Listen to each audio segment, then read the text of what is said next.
আসসালামু আলাইকুম। একটা বিষয় শেয়ার করার জন্য ভিডিওটা তৈরি করলাম। তো যারা ইউরোপে আসার চিন্তা ভাবনা করতেছেন, কেউ স্টুডেন্ট ভিসায়, তারপর কেউ হচ্ছে ওয়ার্ক পারমিট নিয়ে আসতেছে, তারপর হচ্ছে যে কেউ অবৈধ পথে আসতেছে। তো সবার জন্য উদ্দেশ্য করে ভিডিওটা তৈরি করা। মূলত ভিডিওটা তৈরি করার কারণ হচ্ছে আমার একজন রুমমেটের বিষয় নিয়ে কথা বলার কারণে ভিডিওটা তৈরি করতেছি।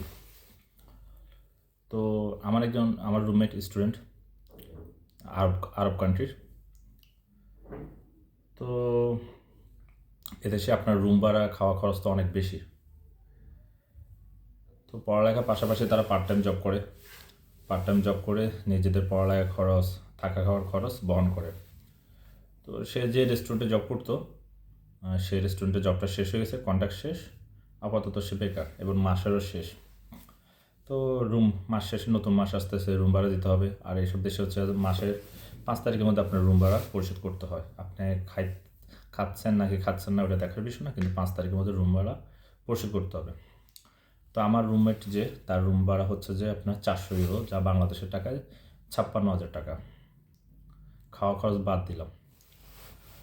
তো আজকে সে আমাকে শেয়ার করলো যে সে একটা নতুন জব পাইছে। আমি শুনে খুশি হইলাম, বললাম যাক ভালো। জব কোথায়?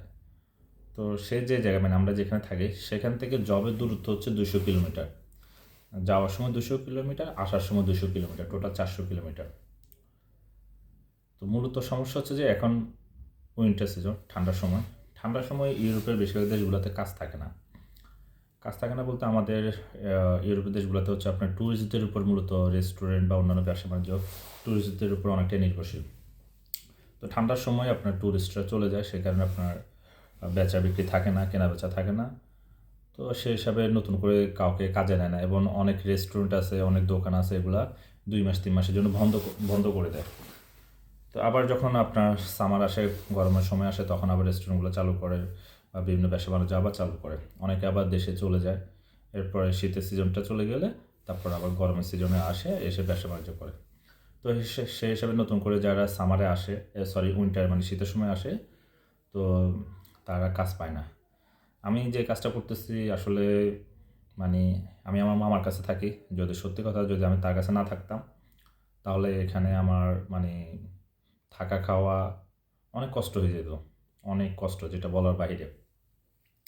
আর একটা জিনিস হচ্ছে, প্রবাসে একজন আরেকজনের উপকারে সচরাচর আসে না।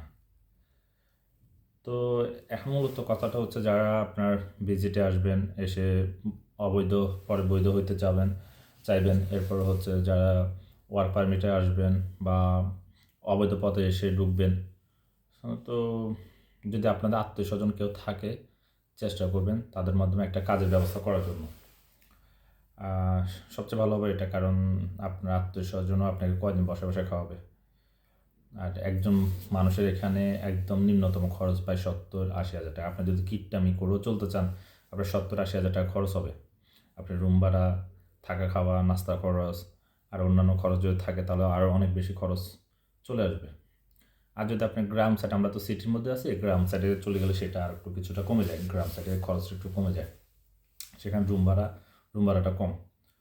তো এখন পরামর্শ হচ্ছে যে আপনারা যারা উইন্টারে আসতে চাচ্ছেন বা অনেকের ভিসা হয়ে গেছে, তো চেষ্টা করবেন আপনার পরিচিত যদি কেউ থাকে তার সাথে যোগাযোগ করে একটা কাজের ব্যবস্থা করার জন্য। ঠিক আছে? কাজটা সবচেয়ে ইম্পর্টেন্ট, কারণ আপনি কাজ না করলে আপনি রুমও পাবেন না, খাওয়া দাওয়ার জন্য কষ্ট করতে হবে।